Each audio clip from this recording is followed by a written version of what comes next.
Willa Brooks hadn't planned to sing at the wedding.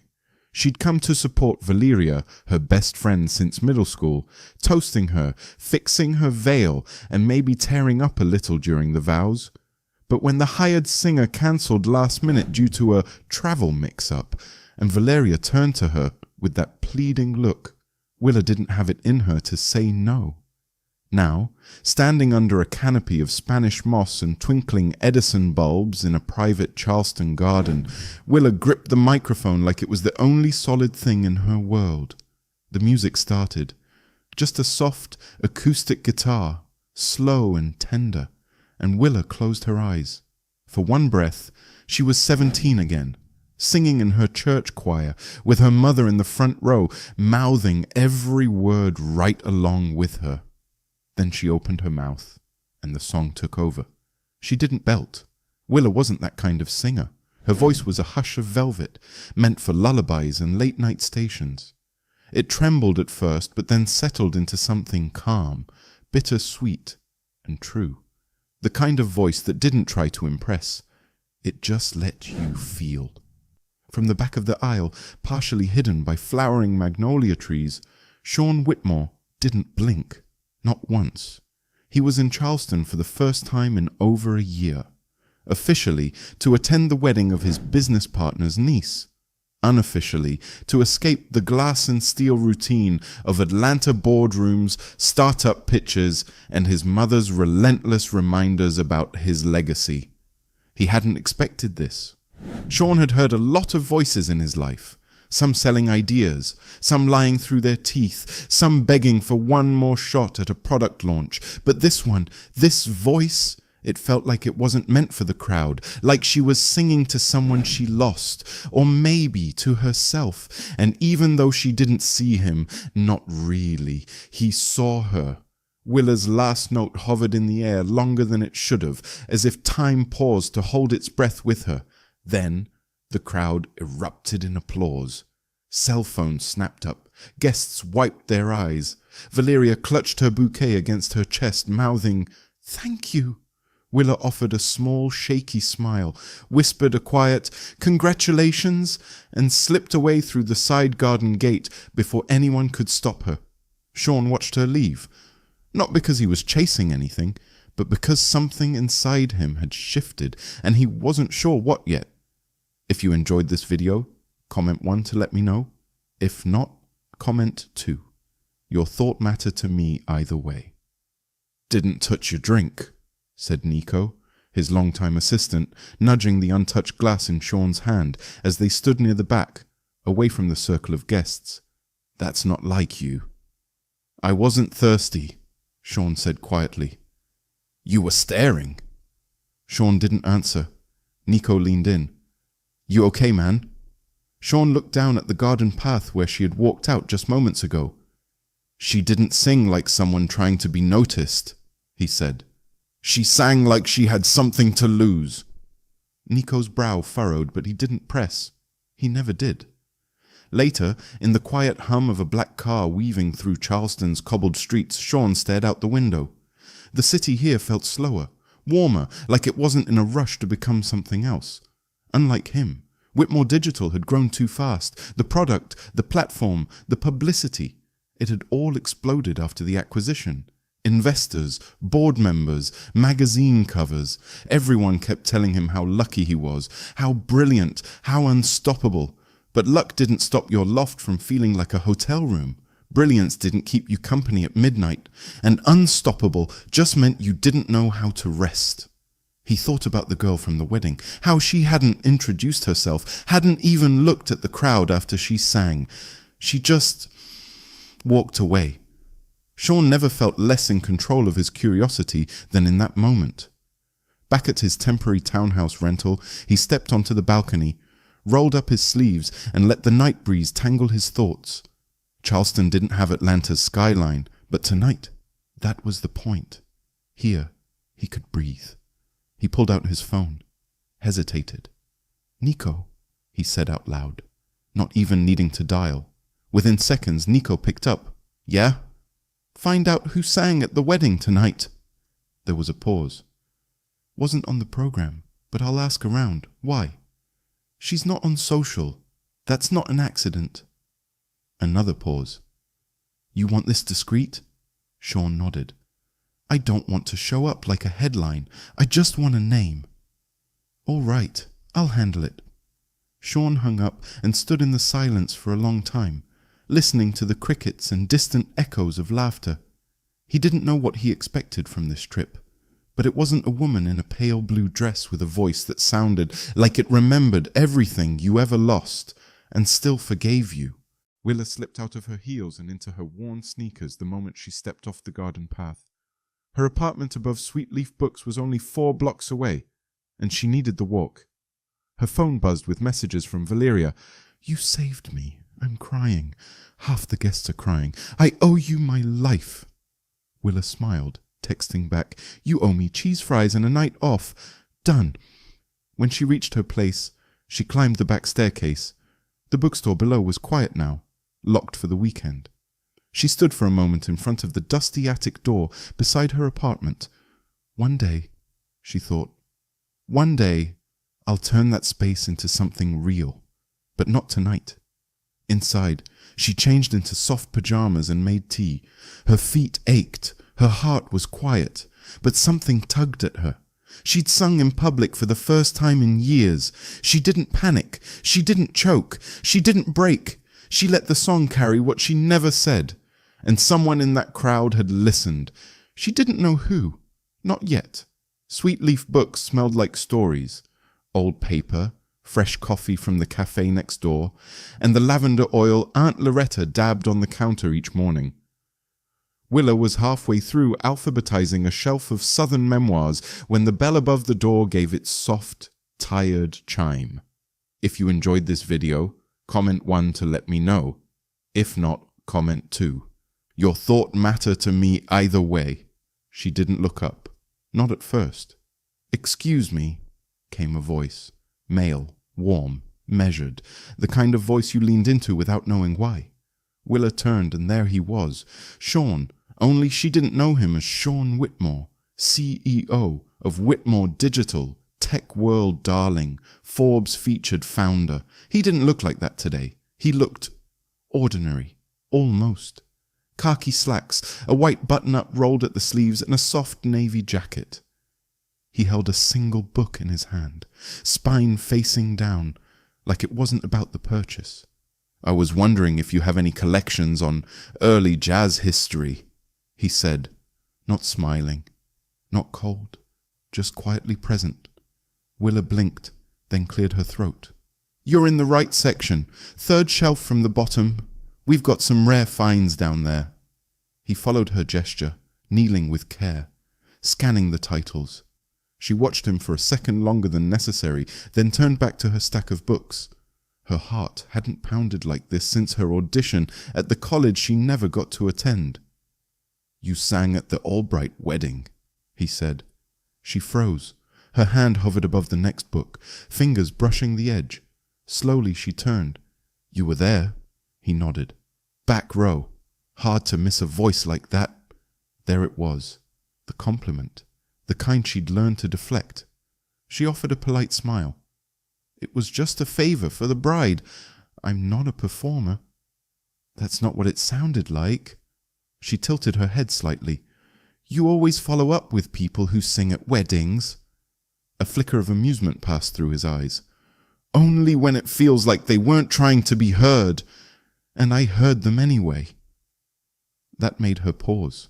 She wasn't sure if she liked how direct he was, or if it just unsettled her because it didn't feel rehearsed. You find what you're looking for? She asked, walking around the counter to gently reroute the energy between them. He stood, holding a slim blue book with gold lettering, The Soul Beneath the Brass, Forgotten Voices of Southern Jazz. I did now. Willa rang it up without asking any more questions. He didn't offer a card. He paid cash, peeling off a crisp 20 and sliding it across the counter like he'd done it 100 times before. You live here? He asked as she handed back his change. I work here, she replied, non-committal. He studied her. You don't sing anymore. I teach music twice a week. That's enough. Is it? That landed sharper than she expected. Not condescending, just curious, but in the way that reached places she usually kept shut. Before she could answer, Aunt Loretta emerged from the back room carrying a box of donated children's books. "Well, you must be someone interesting," she said, smiling at Sean as she slid the box onto the front table. Willa usually has her guard up higher than the lighthouse down on Folly Beach. Willa shot her a look, cheeks warming. Sean smiled, finally, just a little. "I'll take that as a compliment." "It wasn't," Willa muttered, but it was too late. "Any relation to the Whitmore family out of Atlanta?" Aunt Loretta asked, casually, but with the precision of someone who never missed a detail. Sean gave a small nod. "Yes, ma'am." "Thought so," Loretta said, lifting a brow. "That's old money. Y'all own that chain of education software platforms, don't you?" Sean's jaw tightened almost imperceptibly. "We did.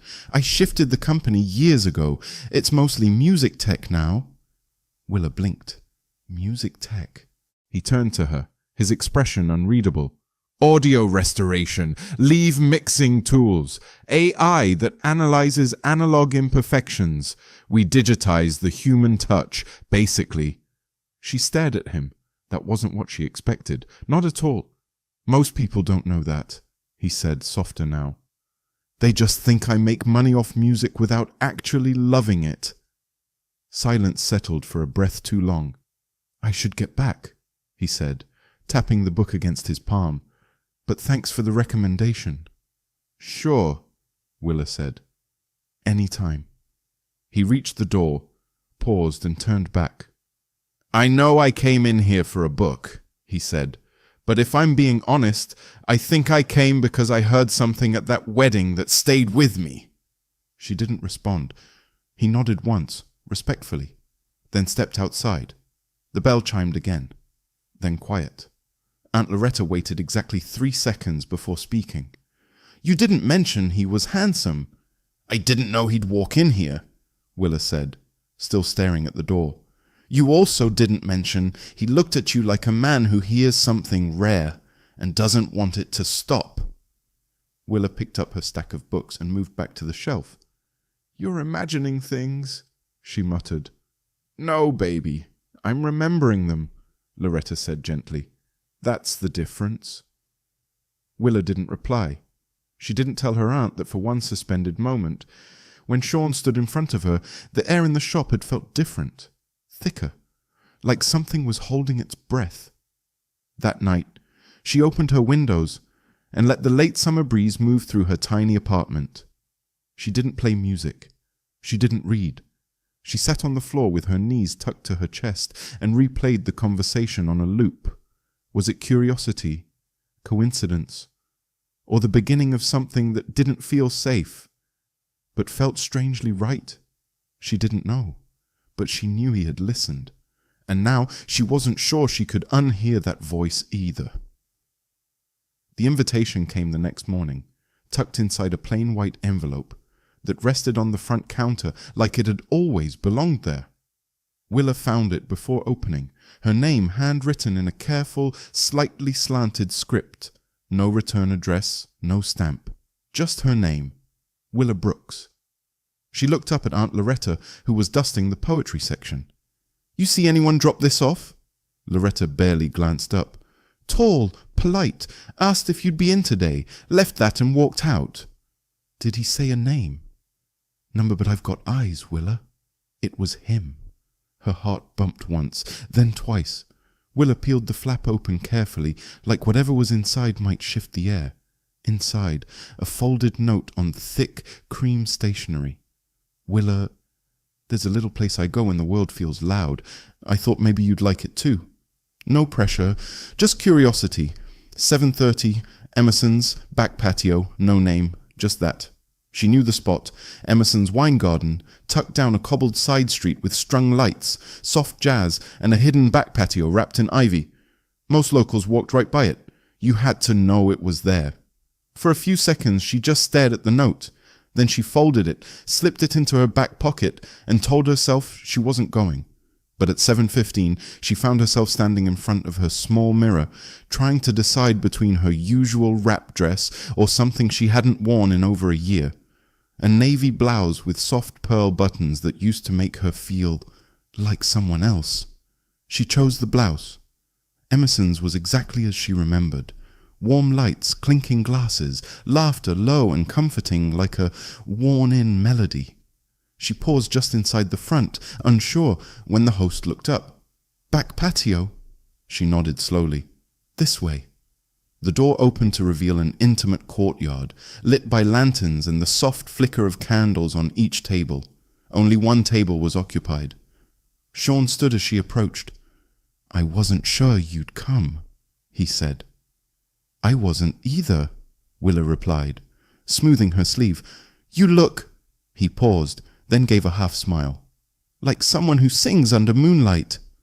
She arched a brow. "That's not a real thing." "It should be." They sat. For a moment it was quiet, just the hum of distant conversation and the brush of wind against the ivy. "I didn't mean to surprise you at the store," Sean said, his voice softer than she remembered.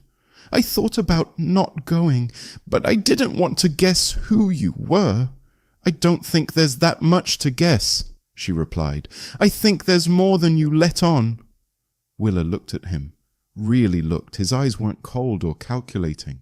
They were tired, honest, curious, not in the way men looked when they wanted something, in the way people looked when they were trying to understand something they didn't yet have language for. "You don't know anything about me," she said, not defensive, just true. "That's why I'm here." She didn't answer. The server came and took their orders, something light, charcuterie, local wine. As the server left, Willa leaned back slightly. "Can I ask you something?" Sean nodded. "Why me? Why bother?" He didn't hesitate. "Because your voice didn't just sound like music," he said. "It sounded like someone remembering who they are." Willa blinked. "I wasn't trying to be heard," she said. "I know. And I'm not a project. I'm not someone you can sponsor or invest in or—" "I'm not here for any of that," he said quickly, gently. "I'm here because that night everything else, my work, the people, the plans, faded, and I listened, really listened. I haven't stopped since." Willa looked down at the tablecloth, tracing the edge of her napkin. "I used to think maybe I'd do something with music. Went to state for 1 semester. Then my mum got sick. I came home, got a job, stayed." "Regret?" he asked. She shook her head. "Grief." Sean nodded slowly, absorbing it without pressing. The wine came. They each sipped in silence. "You know," she said after a pause, "I Googled you." That caught a smile from him. "Let me guess. 3 TED Talks, 2 magazine covers, and 1 clickbait article about how I redefine innovation. Don't forget the think piece about your quiet wardrobe." "Ah, yes. How my navy blazers reflect my emotional landscape." She laughed and the tension eased. "You hate all of it," she guessed. He hesitated. "I hate that none of it feels real. And this feels like something real might be possible." A beat passed, then another. "You should know," she said, quieter now. "I'm not good at this. I'm not good at letting people in, especially people who make you nervous." She met his gaze. "Yes." "Then I'll go slow." She didn't answer, but her fingers relaxed on the edge of the table. The check came, but he waved it off. She didn't protest, didn't feel small or bought, just cared for. It felt new. As they stepped into the cooler evening air, he glanced up at the stars peeking out behind the clouds. "You ever hear of the Blue Note?" he asked. She frowned. "The club in New York? There's one in Atlanta. Smaller, more local acts, less Polish, more soul." "Why are you telling me this?" "Because I go there when I need to remember why I got into music tech in the first place, and because I'd like to hear you sing again, somewhere you don't have to run off after." Willa looked at him, wind brushing loose strands of hair across her cheek. You assume I'll say yes. I don't, he said, but I hope. She considered that, then stepped closer, just enough that he'd feel the warmth of her voice when she spoke. If I do say yes, it won't be because of anything you built. It'll be because I'm ready to build something too. Sean nodded. Then I'll wait for that. They stood in silence, not needing to fill it. Then Willa turned, slowly walking back toward the lights of King Street. She didn't look back, but she didn't need to, because something had shifted, and they both felt it. The next week passed in fragments, between the bookstore, the kids' choir sessions at the community center, and the quiet hours in her attic, sketching out ideas she hadn't looked at in years. Willa kept busy. Or maybe she kept herself safe. She didn't text Sean. He didn't push. Instead, every few days, something subtle arrived. A second copy of that jazz history book with a note tucked inside. Thought you might want to write in this one. A small record wrapped in brown paper. No label, no note, just a soft blue wax stamp. A message not asking for anything, just reminding her, I'm still listening. She didn't reply. Not yet. But the quiet between them didn't feel like silence. It felt like space being held. Still, the air shifted when Valeria came by the store one late afternoon, fresh from her honeymoon, glowing and full of stories. You sang, Valeria said, leaning across the counter. You actually sang. Everyone's still talking about it. My uncle from Asheville thought you were a professional. I'm not. You should be. I'm not. Valeria studied her. You're deflecting. Willa looked away, adjusting the tea display. I just did a favor. Number you didn't. Valeria paused. And you didn't mention that Sean Whitmore came by here. Willa froze. Valeria arched a brow. Oh, come on! I saw the way he looked at you during the ceremony. I thought you were going to combust. He's just curious. Willa, it's not like that. Then what is it? Willa sighed, wiping her hands on a rag that didn't need cleaning. He's kind, thoughtful. He listens like most people don't. And yeah, he's successful. But he's also quiet, a little closed off, like he's been surrounded by noise so long he forgot how to hear his own thoughts. Valeria softened. That sounds a lot like someone I know. I just don't know what to do with it. You don't have to do anything, but if you feel something, Willa, don't ignore it just because you're scared. I'm not scared. You are. Willa looked away. That night, as Charleston slowed into twilight and cicadas hummed in the trees, Willa climbed into her attic space. It was still mostly storage, boxes of used books, old choir robes, and a cracked floor lamp that hummed when plugged in. But in the far corner, a music stand waited. So did her mother's old keyboard, dusted off but untouched. She sat. Her fingers hovered above the keys. She hadn't written anything in years. Not since that semester she'd dropped out and come home to take care of things. The notebook beside her still had that crease down the middle from being shoved in a bag too many times. She flipped it open. A lyric scribbled years ago stared up at her. Don't teach me silence and expect a song. She didn't remember writing it, but she remembered what it felt like. She pressed one key, then another. Then, slowly, a melody formed. Something simple, gentle, like forgiveness. She didn't hear the footsteps on the stairs until the third creak. She turned. Aunt Loretta stood halfway up, leaning against the frame. Didn't mean to interrupt, she said, voice soft.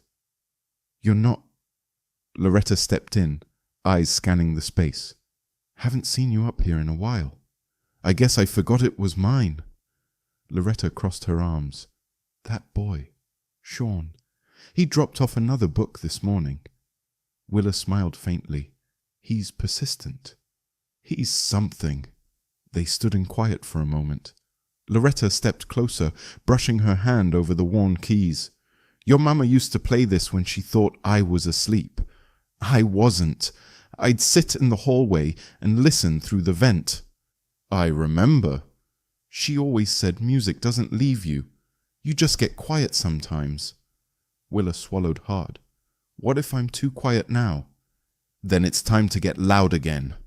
The next morning, Willa found a note tucked in the front register drawer. From Nico. He doesn't know I'm writing you, but he's booked a small set at the Blue Note this weekend. Not for you. Just something he used to do before things got too big. If you come, sit in the back, no pressure. But I think he plays different when he thinks you're listening. No pressure, just possibility. That night, Willa stood in front of the mirror again. This time not to impress, but to show up for herself. She pulled her hair back simply, slipped into a charcoal dress with sleeves that fell soft around her wrists, and grabbed her worn notebook. She didn't tell Loretta where she was going. She just walked. The Blue Note was hidden beneath a jazz museum in a brick building that had survived more than one hurricane. A velvet curtain hung at the entrance, faded at the edges, but proud. Inside, the air pulsed low with anticipation.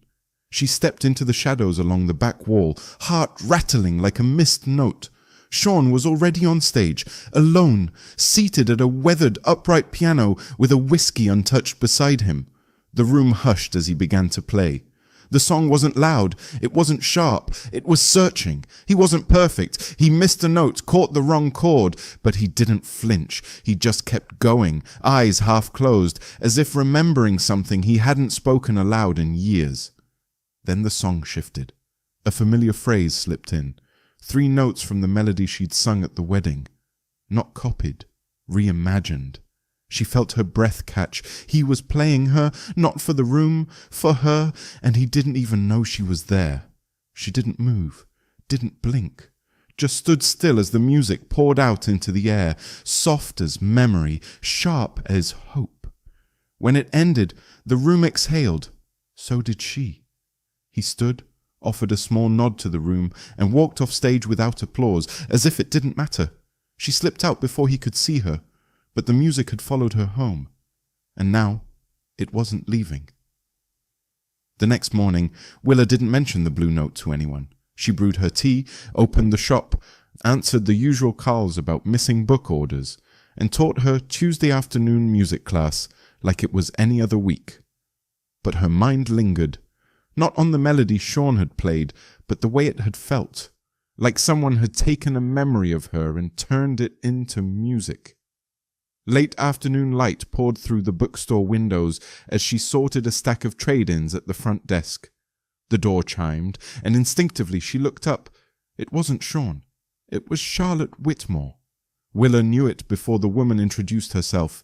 She'd seen her in articles, gala photos, and news clips, always poised, always pristine. Today, Charlotte wore a cream linen jacket and sunglasses that probably cost more than Willa's monthly rent. But it wasn't the clothes that made Willa pause. It was the air around her, controlled, composed, with a quiet sort of gravity. "Miss Brooks," she said, removing her glasses. "Yes." "I'm Charlotte, Sean's mother." Willa straightened. "I gathered. I'd like a moment, if you don't mind." Willa hesitated, then motioned toward the back reading nook.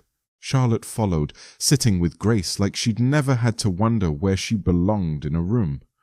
Willa stayed standing. Charlotte looked around the space, at the mismatched chairs, the local art prints, the chalkboard with Loretta's quote of the week. "Charming," she said.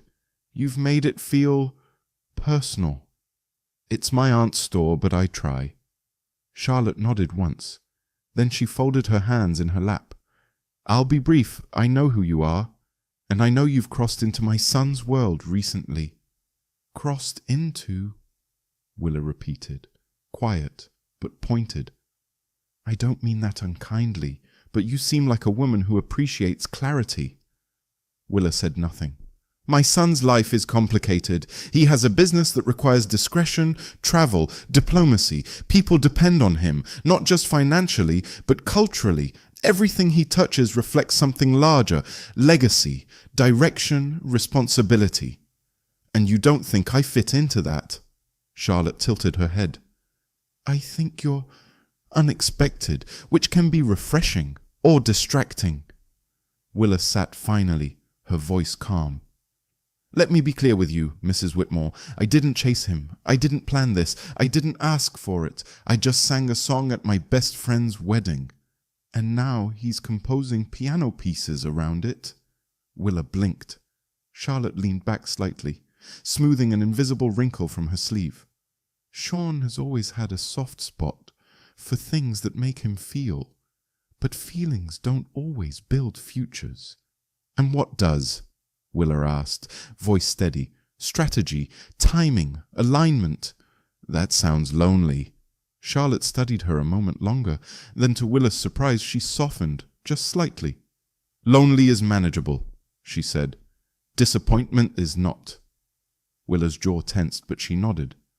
Well, if I'm going to disappoint you, I might as well do it honestly. I admire that, Charlotte replied. But remember, admiration and acceptance are not the same. She stood, gathered her bag, and offered a perfectly polite smile. Have a good day, Miss Brooks. You too. Charlotte left without looking back. The bell above the door rang, then fell quiet. Willa sat there for a long time, hands clasped in her lap, throat tight in a way she didn't fully understand. That evening, she climbed into the attic, not to hide, to breathe. The sunset stretched across the floor in warm golds and soft pinks. She opened her notebook again, flipping past old lyrics until she reached a blank page. Then, without thinking, she began writing. Not a song, a letter. Sean, I heard what you played. I wasn't supposed to be there, but I was. And it mattered more than I want to admit. But I need you to know something. I'm not simple. I'm not safe. I don't come with polish or pedigree. I come with days I don't talk about, memories I haven't sorted, and a version of myself I'm still learning how to trust. So if this is just a sweet interlude, say so. I won't hold it against you. But if it's something real, then you need to understand I don't blend in, and I won't shrink to fit. She stared at the page. Let the words settle. She didn't know if she would give it to him, but she knew she'd needed to write it. 3 days passed before she saw him again. It was a Thursday, late, just before closing. She was stacking a new shipment of local poetry when the bell chimed. Sean stood in the doorway, jacket slung over one arm, face drawn in a way that made her heart do something reckless. I wasn't sure you'd come back, she said softly. I wasn't sure I'd know what to say, he replied. They stood facing each other, the hum of the city just outside the glass. Your mother came by, Willa said. I know. She doesn't like me. She doesn't know you. She doesn't think she needs to. Sean stepped closer. What did she say? That I'm unexpected, he exhaled. She said the same thing about the first song I ever wrote, thought it lacked direction. Willa let out a small, unsteady laugh. Well, at least I'm in good company. He reached into his pocket, pulling out a small square envelope. I wrote something, for you. Just a piece. I've been playing it in pieces since that night. I figured maybe you'd want to hear it as more than background. She took the envelope. I wrote something too. Yeah? It's not music. He smiled. I don't need it to be. A beat of quiet stretched between them, warm and uncertain. Then she asked, Why me, Sean? His answer came without hesitation. Because you're not trying to be anyone else. She looked down, breath catching. And if this gets complicated? She asked. Then it's complicated, he said. But I'd rather figure that out with you than walk away wondering. Willa looked up. And for the first time in a long time, she didn't flinch. She nodded slowly. Okay, she whispered. Sean smiled, not wide, not certain, just enough. And for now, that was more than enough. It started with an invitation, not a note this time. A voice, low and careful, on the edge of a laugh. My family's hosting a fundraiser next Saturday, Sean said, leaning against the bookstore counter like he belonged there. Art, music, wine, the whole Charleston thing.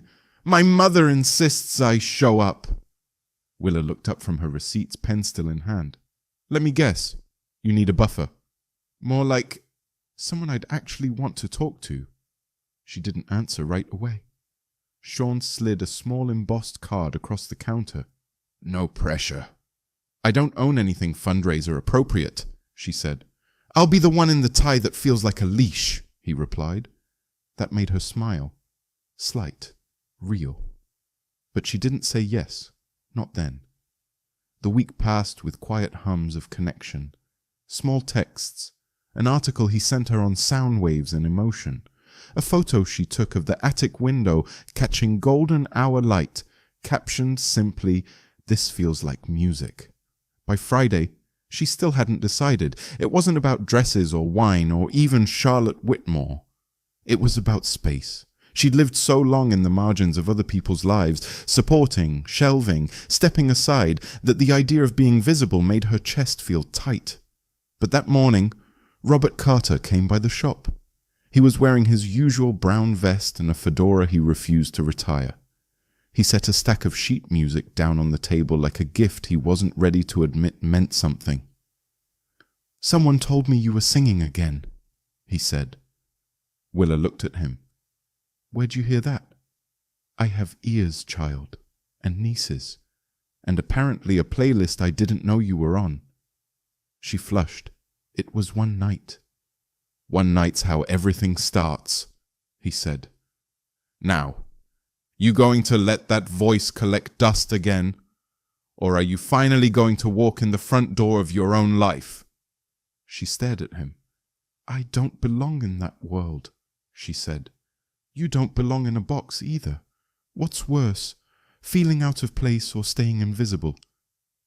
Willa didn't answer. He patted the counter twice. Go to the thing. She did. She wore a soft green wrap dress she found at a consignment shop. Simple, elegant, hers. Aunt Loretta helped with her hair, tucking in a single silver pin Willa didn't even know she still had. You look like someone who stopped waiting, Loretta said as she adjusted the last curl. The event was at the Whitmore family's historic estate, a white-columned home on the edge of the marsh, with lanterns lining the garden paths and a quartet playing under an ivy-covered pergola. Willa arrived just as the sun dipped low, casting everything in soft gold. Sean met her near the entrance, his tie already loosened, hair slightly windblown, like he'd run his hands through it too many times. You came, he said. I still have time to turn around. You don't. He offered his arm. She took it. They walked through the gathering, guests in linen suits and pastel dresses sipping from crystal glasses, nodding politely. Sean kept her close but didn't cling, introducing her simply as Willa, letting her stand as she was, no labels. For a while, it was easy. Until it wasn't. Willa was sipping water near the garden fountain when she heard Charlotte's voice, low but distinct, speaking to a well-dressed couple nearby. She has a certain presence. Raw, yes, but I suppose that's part of her appeal. Sean is romantic about potential. Willa's hand tightened around her glass. She turned just in time to see Charlotte glance her way, composed as ever, offering a smile that felt more strategic than sincere. Willa stepped back, breath catching. Sean noticed. He was at her side in seconds. What happened? Nothing, she said. It's fine. Willa, I shouldn't have come. Yes, you should have. I don't fit here. Then we'll leave. No, she said, voice low but firm. You need to stay. And let you feel like this alone? I'm not yours to defend, Sean. He paused, then said gently, You're not a problem, Willa. You're a person I want standing next to me. She looked at him, everything sharp and tender at once. You keep inviting me into your world, but it's still your world. What happens when it starts asking me to change? It won't. You can't promise that. No, he admitted. But I can promise I'll never ask you to disappear." Her chest ached. "I didn't sing at that wedding to be found," she whispered. "I know. I don't want to be a symbol." "You're not. You're a beginning." The words hung between them, heavy and quiet. Behind them, laughter echoed, glasses clinked, the quartet played something bright. But Willa was still. Sean waited. Finally she exhaled. "I need air. Want me to come?" Number, I need to remember what it sounds like to breathe on my own. She walked through the back gate, down to the marsh path that curved behind the estate. The sky was bruised lavender now, stars slowly stitching themselves into the dark. She kicked off her shoes and stepped onto the wooden dock. The water was still. She stood there, silence pressing gently around her. Not heavy, just present. She wasn't afraid, just aware of how close she was to becoming someone new and how much of that choice was finally hers. The next time Willa saw Sean, he didn't try to explain, he just showed up. 2 days after the fundraiser, just after closing, she was restocking journals by the front window when the bell chimed and he stepped in, holding 2 takeout bags and a bottle of something wrapped in a brown paper sleeve. "I thought maybe we could try something different," he said, not quite meeting her eyes. She hesitated.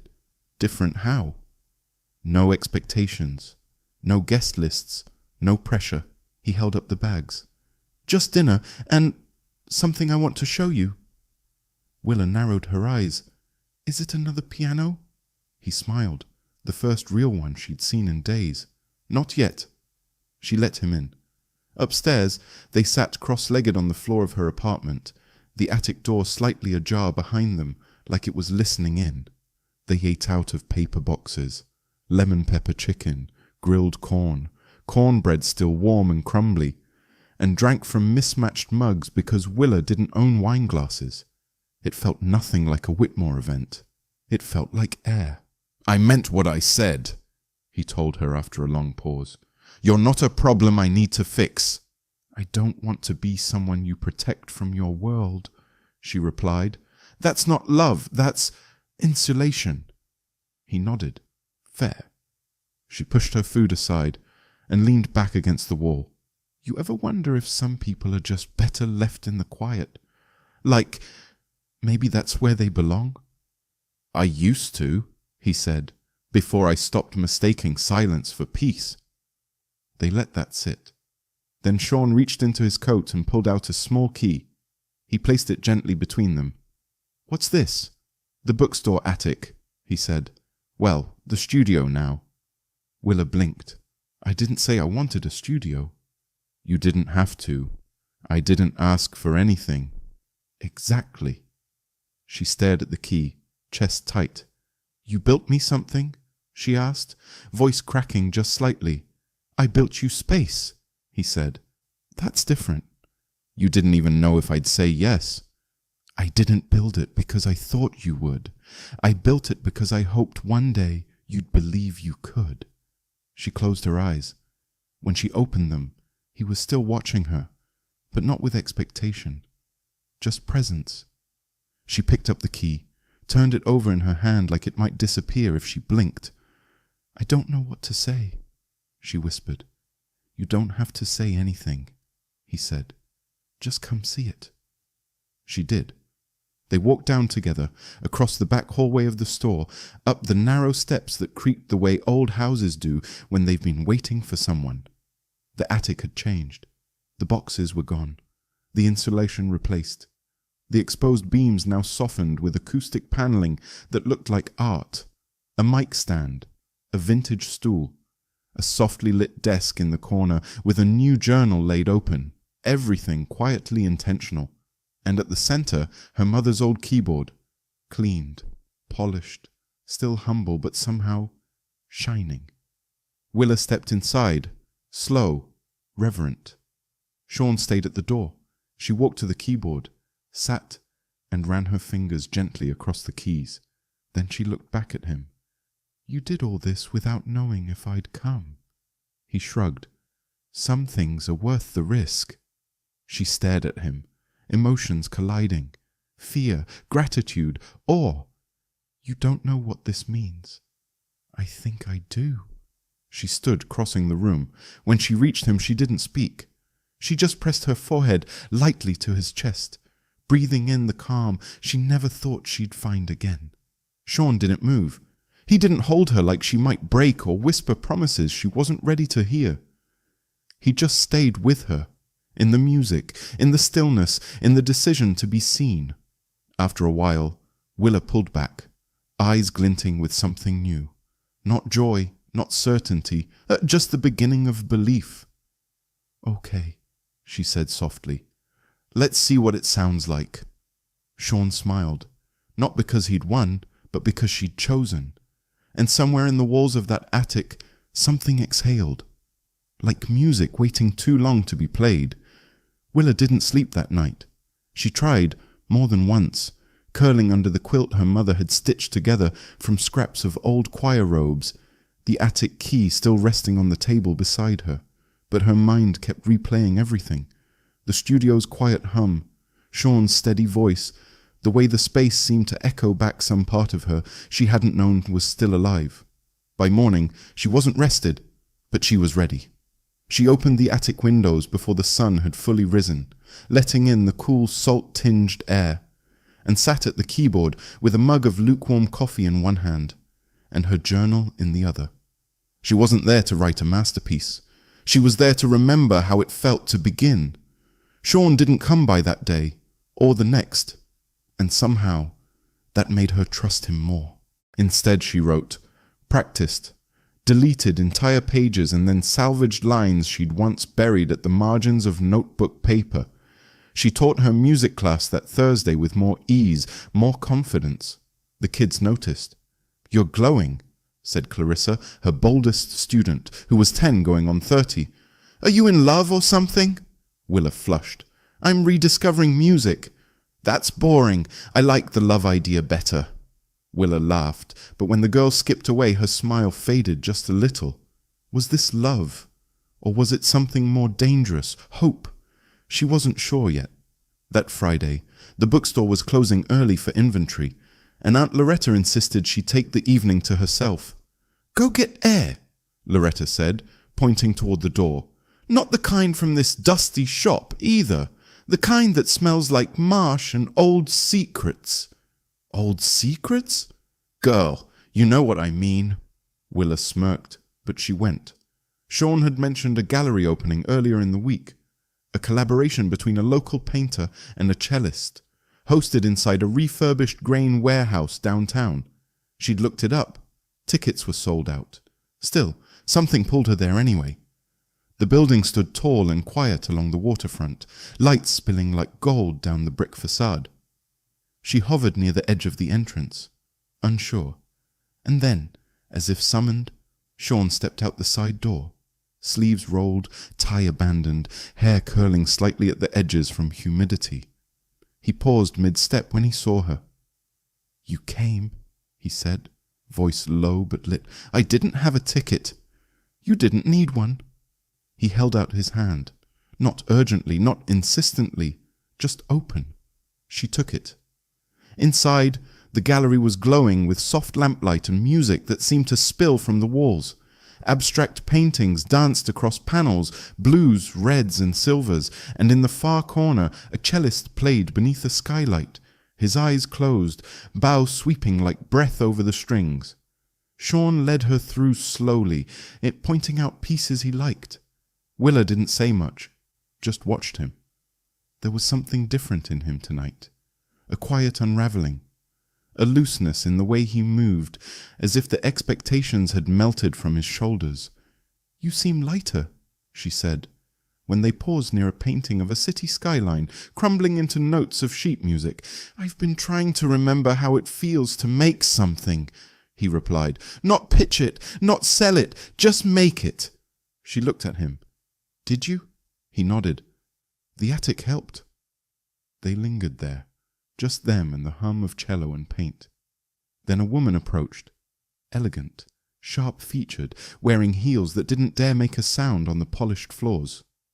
Sean, she said, it's been a while. Willa straightened slightly.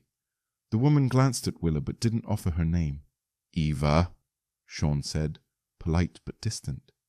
Didn't expect to see you at something so raw, Eva mused. Last I heard, you were fielding investors in New York. Things change. I see that. She looked at Willa again.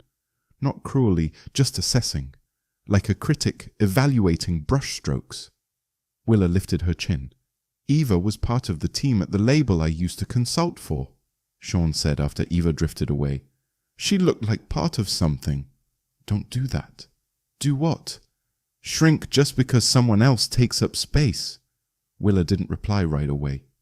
Then quietly, it's not about her. It's about this. Being in your world. I'm still trying to figure out if I'm visiting or staying. Sean reached for her hand. I don't want a world you have to visit. I want one we build from scratch. She looked at him, unsure if he meant it. He leaned closer.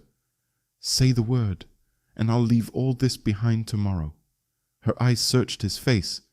Don't say that unless you mean it. I do. She pressed her lips together. But I don't want you to leave anything behind. I want to be someone you walk toward, without having to run from yourself. He inhaled slowly, then nodded. They left before the cello stopped playing. Outside, the moon was low and round, casting a pale halo over the water. They stood by the pier in silence, hands grazing, breaths slowing. I started a song, she said. In the attic. Can I hear it? Soon. He reached for her hand again. This time, she let him hold it fully. Not because it was safe, because it was real. And for Willa Brooks, that was the most dangerous and beautiful thing of all. Willa had always believed in timing, the quiet, invisible current beneath every turning point. It was never about grand clocks or fate's heavy hand. It was a look held too long, a note that lingered, a step not taken, or taken anyway. The night after the gallery, she couldn't sleep. Again. But this time, it wasn't fear keeping her awake. It was motion. Something inside her had shifted and refused to go still. A momentum building in her chest, like the prelude to a song that hadn't been written, but knew it wanted to exist.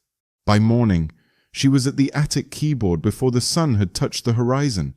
The song had shape now.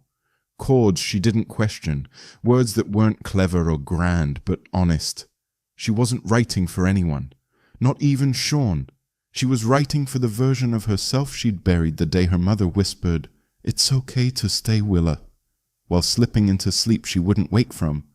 She didn't realize she was crying until her hands froze on the keys, and she felt the salt on her lips. She let it come. No shame in it. No apology. Just the kind of release that happens when a part of you realizes it's finally safe enough to breathe. Hours later, she was in the shop reorganizing the front poetry table when the door opened and Nico walked in. Not Sean. Nico. Willa wiped her hands on a cloth and straightened. Hey, he said, a little sheepishly. He doesn't know I'm here. Willa raised a brow. That's never a comforting opener. I know, he said. But I thought maybe this needed a third voice. She stepped out from behind the counter. Is he okay? Yeah, I think so. But you've got him shook. Shook? Nico scratched the back of his neck. I've worked with Sean for years, sat through meetings with billionaires, watched him shut down whole rooms with one sentence, but ever since he started seeing you, he's stopped, armoring up. It's like you took the echo out of his world. Willa crossed her arms. And that's a bad thing. Number, it's a real thing. But the problem is now everything else feels louder. The board's nervous. His mother's pressing harder. There's a deal on the table with a media group that wants to package him like some tech oracle meets art guru. And it's messy. Let me guess. They think I'm the mess. Nico shook his head. Number, but you're the reminder that he doesn't want to play their game anymore. She took that in. He told me he'd leave it all behind, she said quietly. I know, Nico said, and he meant it. But I don't think he should have to. Willa looked at him. Neither do I. Silence stretched. Then Nico pulled something from his coat pocket and held it out to her. A flash drive. What's this?" "He recorded your song," Nico said. "The one you were working on in the attic, last night, after the gallery. He added a few backing layers, just ambient stuff, light percussion. But it's yours. He said he wouldn't touch the lyrics, said some things shouldn't be edited." Willa stared at the little piece of plastic like it held a universe. "I didn't know he heard it," she whispered. "He did, and he listened." After Nico left, Willa stood behind the counter with the flash drive in her palm, unmoving. Then slowly she turned the sign to closed and locked the door. Upstairs, in the attic, she played the file. Her voice filled the space, familiar but foreign, floating between keys and strings that didn't fight her, just held her. It wasn't polished, it wasn't perfect, it was honest, and when the last note faded, she was shaking. She hadn't realized how badly she needed to be seen. The next morning she found a folded letter tucked under the store's front mat. Sean's handwriting. "Willa, I didn't know if I should send this, but I've learned that waiting for the right moment can mean missing the only one that matters. I don't want to be a man who builds worlds that require someone else to shrink to fit them. I want to build a life where we both get to stretch. I don't need you to love all of me right now. I just need you to keep singing, because the world makes more sense when your voice is in it." That evening, she stood behind the counter flipping through her old journals, tracing her own evolution in scribbled lyrics and almosts. She didn't hear the door open until the bell chimed softly. "Sean." He looked tired, but not defeated, just weathered, like someone who'd walked through a storm and found a different kind of strength on the other side. He didn't speak first. Willa did. "I heard it," she said. "The track." His eyes softened. "You didn't change a word," she added. "No. You could have made it better."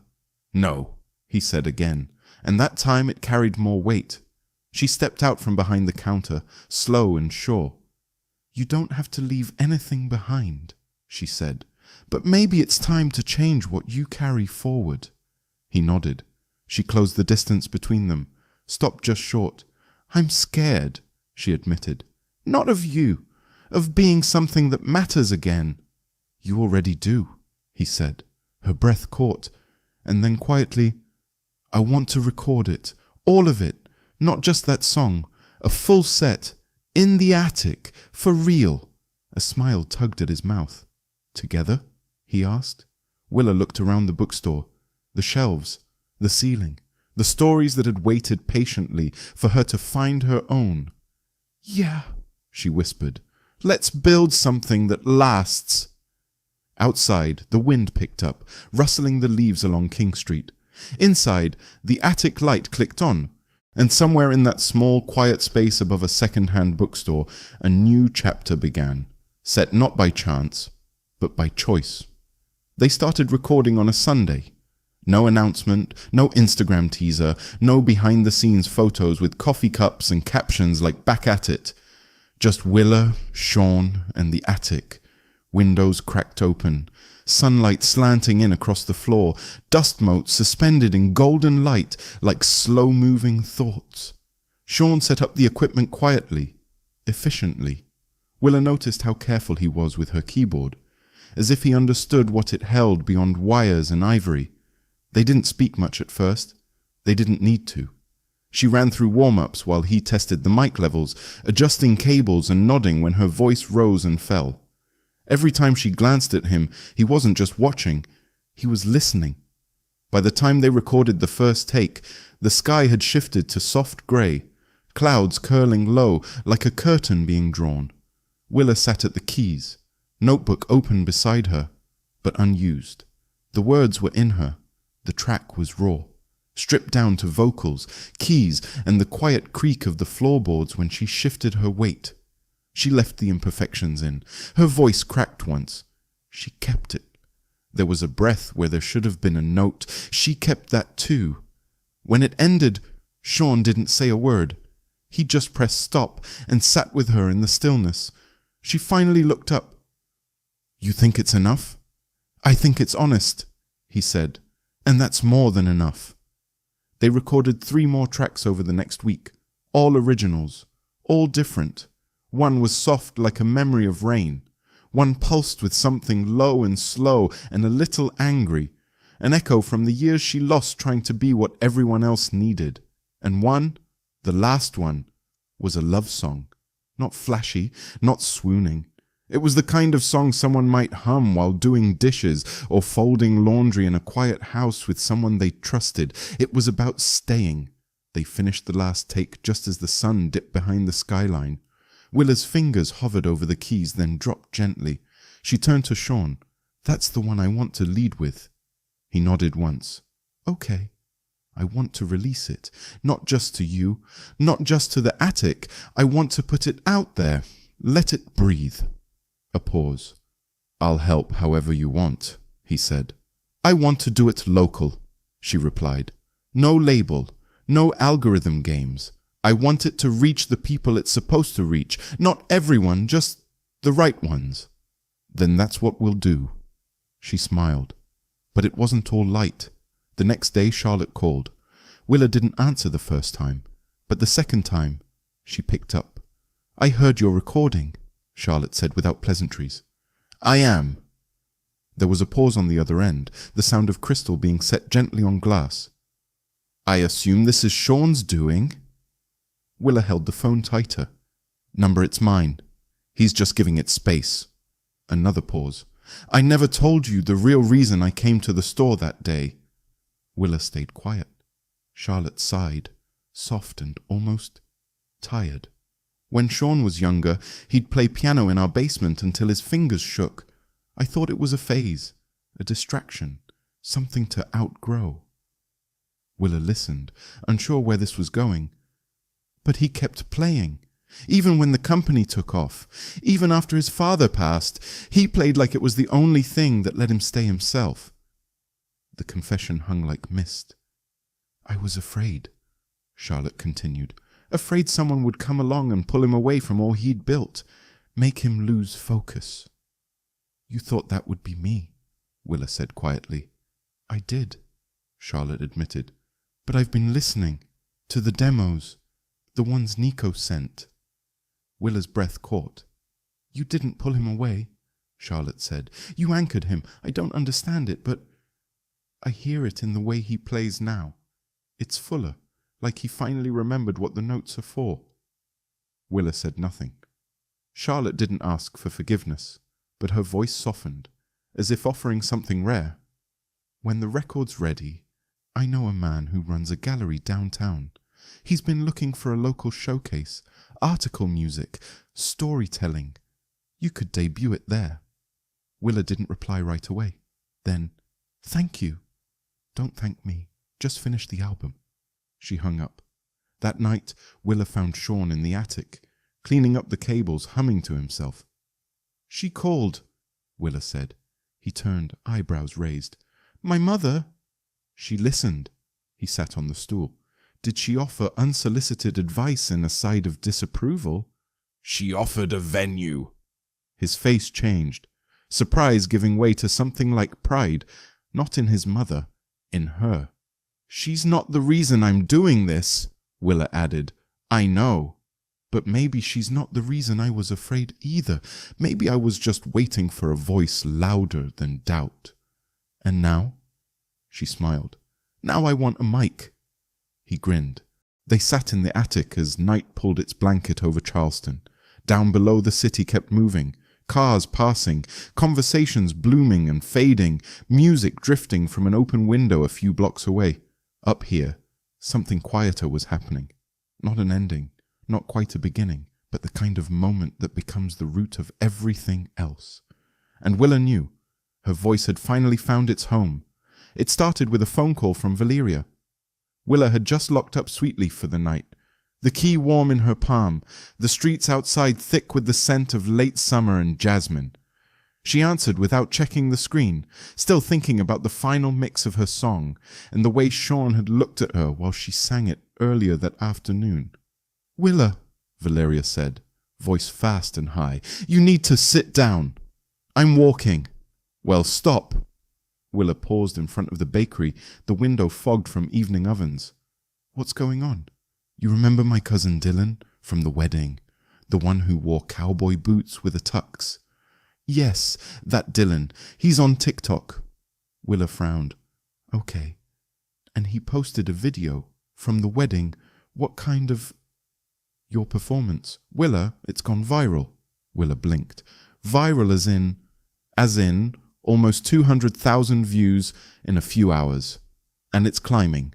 There's a jazz producer from Nashville who already commented asking who you are. I've had 3 people tag me in it, and I didn't even know he posted it. Willa felt the world tilt slightly beneath her feet. Val, she whispered, I wasn't ready. I know, but the world didn't wait.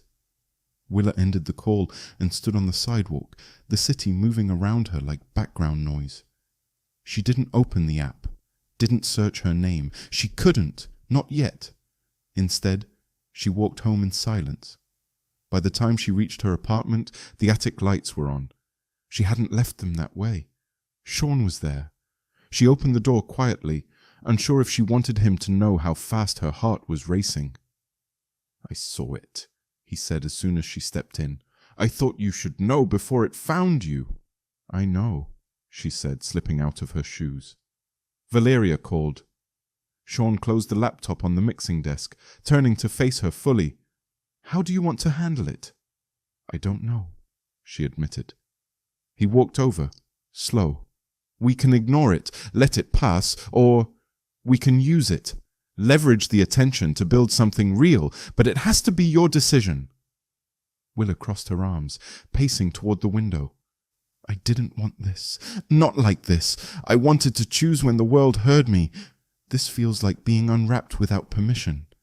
Sean was quiet for a moment, then said, Do you remember what you told me? On the dock? She turned. What? You said you didn't want to be a symbol, that you wanted to be something real. Willa's throat tightened. Well, he continued, voice low, this might be the moment you stop being someone's background melody and become the one they turn the volume up for. She looked at him, her walls flickering. I'm not ready. You don't have to be perfect. You just have to be present. Her breath hitched. But what if they want more than I can give? Then you give what's true. That's always been enough. She sat down on the edge of the couch, fingers trembling slightly. Sean moved beside her, not too close, just close enough to be steady. There's a showcase next week, he said. Downtown, the one my mother mentioned. They want you. Willa's eyes widened. Already? They heard the demo. Charlotte passed it on. A long silence. She could hear the hum of the attic fan, the faint buzz of a world waiting on the other side of a screen. I'm scared it's happening for the wrong reason, she said, because of a clip, a moment. Or, Sean offered gently, maybe it's happening for the exact right reason. Because you said yes to a moment when you could have said no, because you didn't run. Willa's eyes filled. What if I fail? Then you fail forward, into the next thing, into yourself, but you won't fail. She let the silence stretch, holding it like breath. Then, I'll do it. Sean didn't cheer. He didn't rush in with a hug or a plan. He just smiled, a quiet kind of pride. I'll be there, he said. I know. The night deepened around them, soft and sure. Later, when she was alone in the attic again, she sat at the keyboard and pressed a single note. Let it ring. She opened her notebook to a clean page. At the top, she wrote, They heard me before I was ready, but maybe I was never going to feel ready. Maybe you sing when the moment comes, not when you're comfortable. She set the pen down and started to play. The melody was nervous at first, then steady, then bold. Outside, Charleston exhaled under a velvet sky, the city unaware that something had cracked open in a quiet attic above a bookstore, and for the first time, Willa wasn't hiding behind her music. She was leading with it. The night of the showcase arrived quietly. No grand prep, no Hollywood-style makeover montage, just Willa standing barefoot in the middle of her attic, hair half curled, heart thudding like a quiet drum beneath her ribs. She stared at the dress laid out on the bed. It wasn't extravagant. A soft slate blue, fitted at the waist, with sleeves that grazed her arms like a second skin. It reminded her of the ocean on a cloudy day, calm, but with the promise of something stirring underneath. Aunt Loretta stepped into the doorway, holding a pair of earrings, small silver hoops Willa hadn't worn since her mother's service. "These belong to her," Loretta said gently. She always said silver makes truth easier to speak. Willa took them carefully. "I'm scared." "I know," Loretta replied. "That means you care." "I keep thinking I'm walking into something too big." "No," she said. "You're walking into something true. And truth only feels big when we've spent too long making ourselves small." Willa blinked fast. Loretta helped her fasten the earrings, then kissed her on the forehead. "Go remind the world what it sounds like when someone sings because they have to, not because they're told to." The showcase was held at the Carver, a newly restored theatre near the heart of Charleston. Brick walls, velvet drapes, old ghostlight flickering above a small wooden stage. Inside, local artists mingled with gallery owners, musicians, and people who didn't know her, but had heard the song, had shared the video, had felt something they couldn't quite name. Willa arrived 10 minutes early, clutching her sheet music, though she wouldn't need it. Sean met her at the side entrance, wearing a black button-down and no tie, hair still a little unruly. "You okay?" he asked. "I'm not sure," she said honestly. "Want to back out?" She shook her head. "Number, I want to walk through this, just with shaky hands. Then let's do it like that." Backstage was dim, all soft whispers and quiet cues. Willa stood near the curtain, listening as the MC introduced her. "And now, a voice some of you discovered online, but one that's been echoing in this city far longer than a viral video.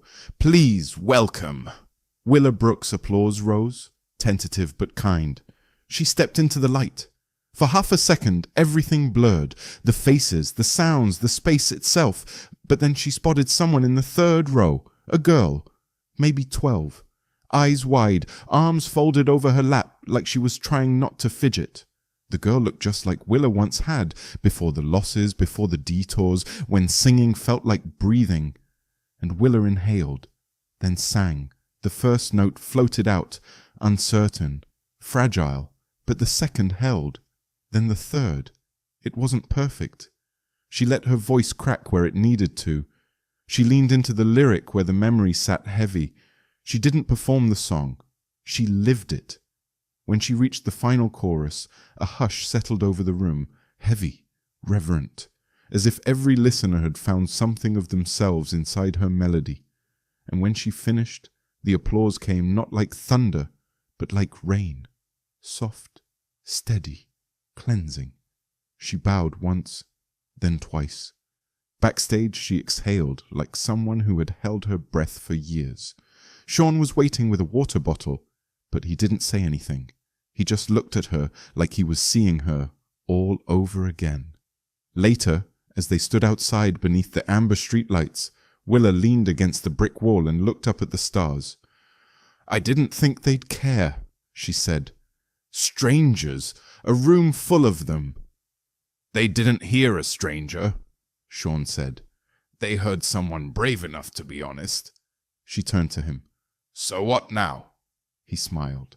"Now we build, on your terms, in your voice." "I want to record the full album," she said quietly. "From the attic. Just me. Maybe a few friends, but no studios, no filters. I'll set up the mics." She looked at him, eyes softening. "You always meet me exactly where I am." "I love where you are," he said simply. And in that moment, no stage, no crowd, no spotlight. She felt more seen than she ever had before. She didn't need to go viral again. She didn't need the world to catch up, because now she was ahead of where she'd ever dared to dream. And that was enough. The morning after the showcase, Willa woke to a soft knock at her door. Not the front shop, her apartment. The kind of knock that held intention, but not urgency. She pulled a cardigan over her shoulders, padded across the hardwood barefoot, and opened it to find Charlotte Whitmore standing there, holding a single white envelope. No pearls this time. No sharp heels, just a grey sweater, dark jeans, and tired eyes. Willa blinked.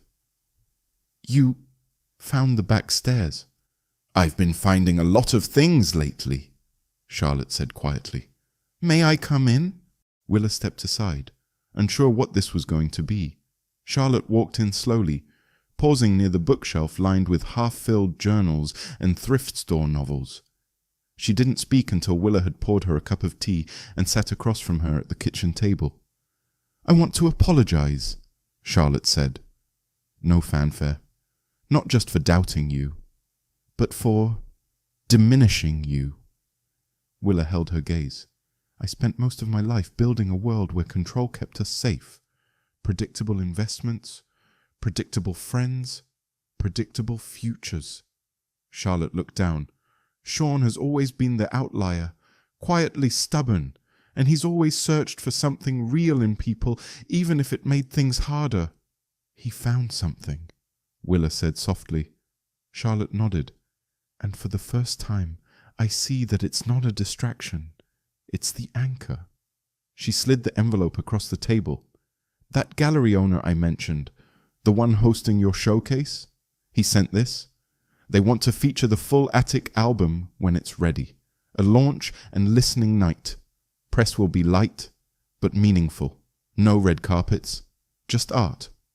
Willa traced the edge of the envelope with her finger.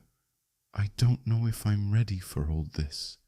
"Then take your time," Charlotte said. "But when you are, don't ask permission." Willa didn't know what to say. Charlotte stood to leave but paused near the door. "My husband once told me," she said, "that the greatest acts of courage rarely announce themselves. They just begin." Then she was gone. That afternoon, Willa went to the community center early for her choir class. The same group of kids, loud, brilliant, unfiltered, rushed her like always. But one new girl lingered at the edge of the room, notebook clutched to her chest. Willa crouched beside her. "Hi, I'm Willa." "I know," the girl said, voice barely above a whisper. "My name's Raina. My grandma showed me your video. She said you sing like you mean it." Willa smiled. "That's the only way I know how." Raina looked up. "I wrote something, a song, but it's weird." Willa held out her hand. "Let's be weird together." They sat cross-legged on the floor. The other kids drifted closer, forming a quiet circle. Raina opened her notebook. Her voice trembled as she read the first verse. It wasn't polished, but it had truth. And Willa saw herself in that truth, scared but still speaking. When class ended, Willa stayed behind, humming Raina's melody, fingers tapping the piano bench with a new kind of clarity. She'd thought the album would be the destination, but now she saw it was a beginning. Later that evening, Sean met her at the shop.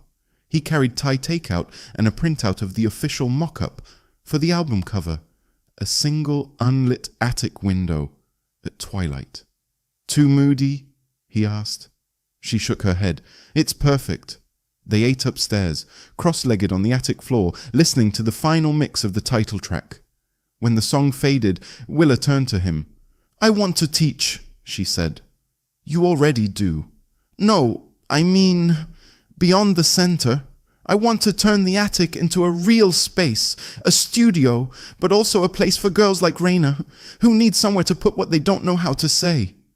Sean leaned back, arms behind his head. "You want a legacy?"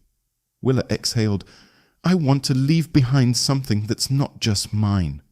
He nodded slowly. "Then let's build it, piece by piece." Her eyes filled, not from fear, but from something gentler. Peace, maybe. Or purpose. Outside, the street lamps blinked on.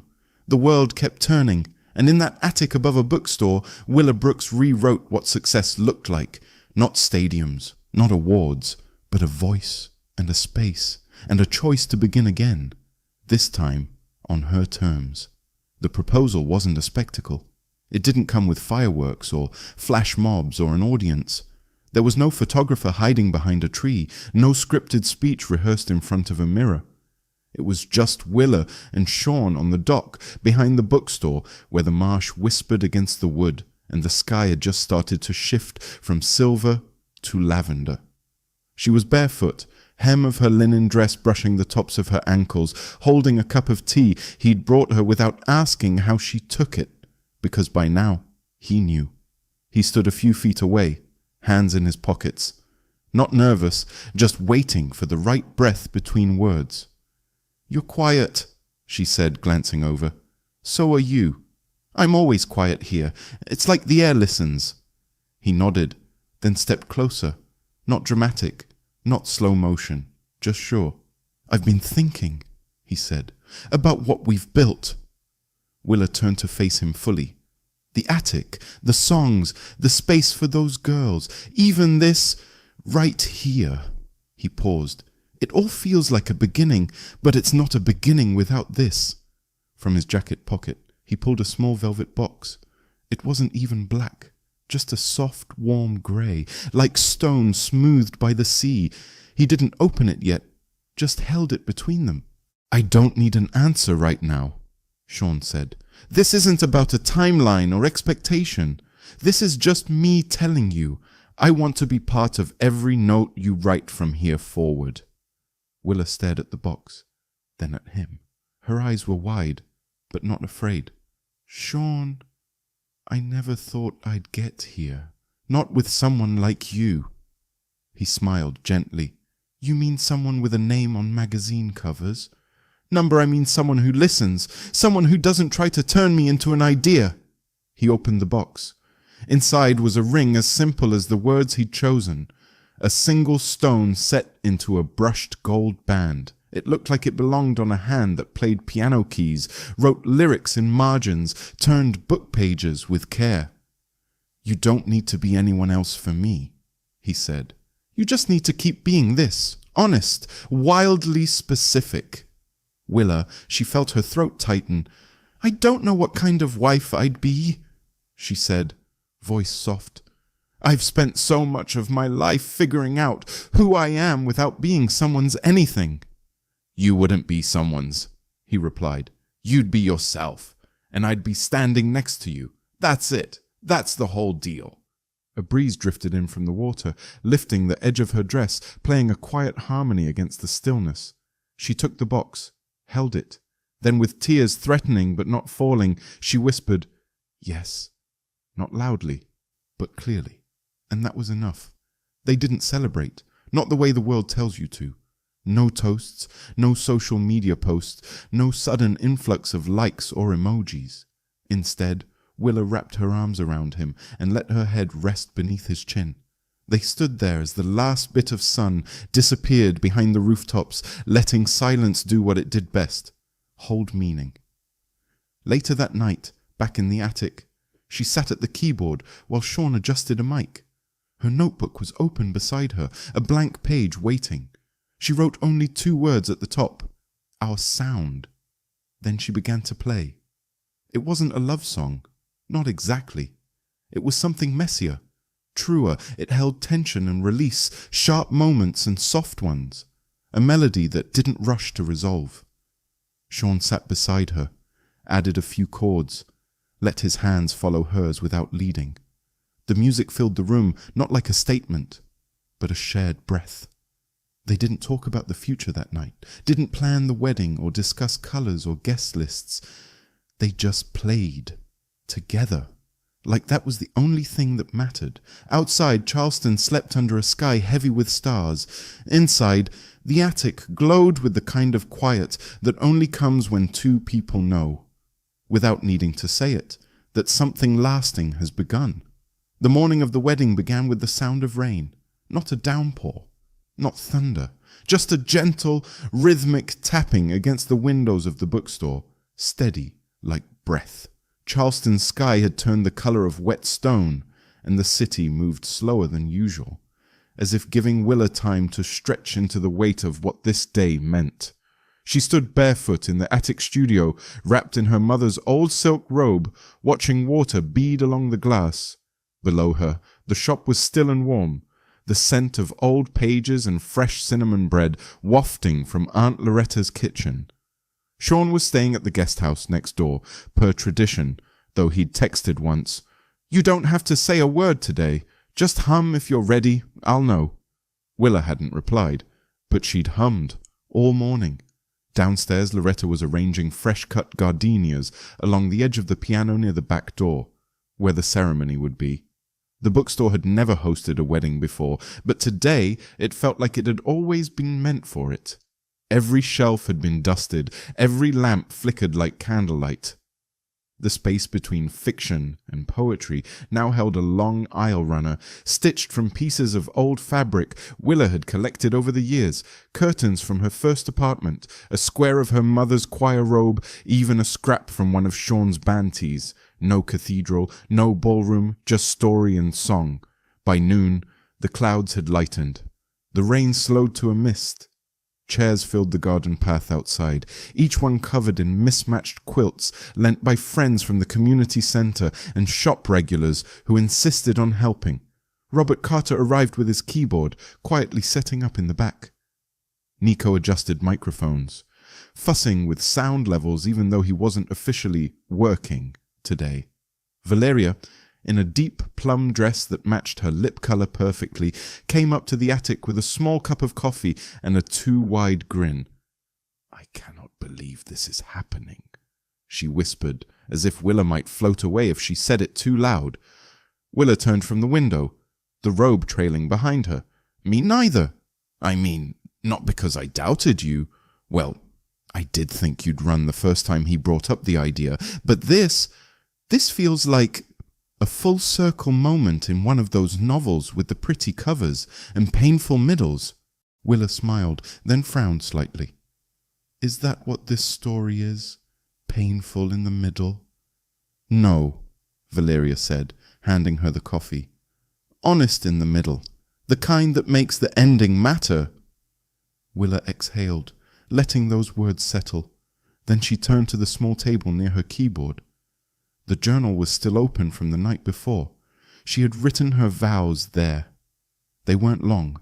Willa had never believed in saying everything, just the things that held weight. By the time she stood at the back door, the rain had stopped completely. The garden glistened.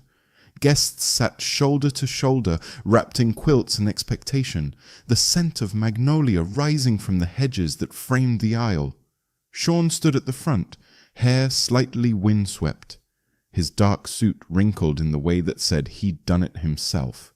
No stylist. He looked nervous, not because he was unsure, because he knew what this moment was worth. Aunt Loretta took her hand and squeezed it. "You ready?" Willa nodded. Music began, but not the usual wedding march. Robert played a soft jazz version of the melody Willa had first sung at Valeria's wedding. The one that started it all. The song that wasn't meant to mean anything, until it did. Willa walked slowly, her dress brushing over the patchwork aisle, the attic windows above casting soft light down on the path. People smiled, some cried, some just watched with quiet reverence, like they were witnessing the moment a story finally found its chorus. When she reached Sean, he took her hand gently, as if it had always been his to hold. The officiant, a retired poet who ran the corner writing group at the library, smiled kindly before stepping aside and nodding. Willa stepped forward. She held her vows in her hand, but didn't look at them. "I didn't grow up dreaming about a wedding," she said. "I didn't know what partnership looked like when everything got quiet. I just knew I wanted something real, not perfect, just real." She turned toward Sean fully, her voice steady now. "You never asked me to change, never asked me to shine brighter or speak softer or move faster. You just listened even when I didn't know I was speaking. You didn't save me, you saw me, and because of that I learned how to see myself again." She paused, let that truth settle. I vow to keep singing, even when it's hard, even when the words don't come easy, because you've taught me that love isn't a performance, it's a practice. Sean stepped forward, a small folded page in his hand, but like her, he didn't read. When I met you, I thought I heard a voice that reminded me of something I'd lost, he said, but what I really heard was a future. Not loud, not grand, just steady, just true. He reached for her hand again. You showed me how to stay, not out of duty, but because it matters. I vow to walk with you through silence and sound, through wrong notes and right ones, and to always leave space in the song for you. They exchanged rings, simple, brushed gold, like the promise they made. Not perfect, but true. The officiant pronounced them with quiet delight, and the garden filled with applause, not roaring, not staged, just honest, the kind that fills you from the inside out. Later, after hugs and photos and plates passed around mismatched tables, Willa stepped into the bookstore alone for a moment. She walked the aisles, touched the spines of books she knew by heart, let herself remember the girl who once stood behind that counter, wondering if she was ever meant to be seen. She walked upstairs to the attic. Sean was already there, sitting at the piano bench, one hand resting on the keys. You escaped, she said, smiling. Only for a moment. She sat beside him. He played the first few notes of the new track they'd been working on. It didn't have a title yet, but it felt like sunlight through fog, like hope you could hum. Willa leaned her head on his shoulder and closed her eyes. Outside, the celebration went on. Laughter, music, a world that kept moving, but inside, in that small attic above a bookstore, something whole had been built, quietly, piece by piece, not a fairy tale, a real love, made of stillness and song, and a choice that echoed louder than applause ever could. If you enjoyed this video, comment 1 to let me know. If not, comment 2. Your thought matter to me either way.